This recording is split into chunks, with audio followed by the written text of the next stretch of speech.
Journée portes ouvertes au centre des archives départementales d'archéologie situé à Montigny. Samedi dernier, les visiteurs ont pu choisir entre une exposition du temps de Vercingétorix à Charlemagne dans les Yvelines, mais le clou de la visite, l'anthropologie physique ou l'étude des restes humains avec des squelettes plutôt bien conservés comme celui-ci de l'époque mérovingienne.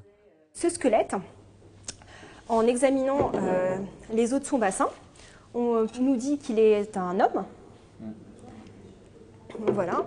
En regardant en fait les traces qu'on peut voir sur les vertèbres, on peut en conclure que l'homme est un individu assez âgé.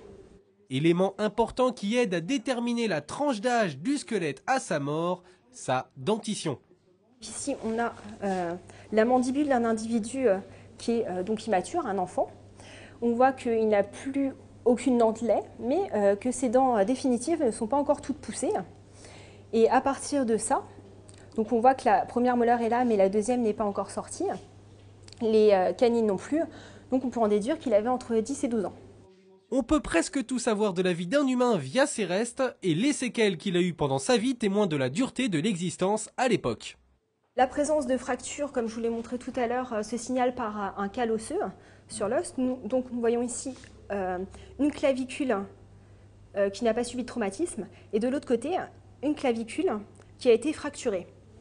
Donc, comme la fracture n'a pas été très bien réduite, l'os, au lieu de se ressouder dans son prolongement, s'est chevauché et s'est soudé dans cette position.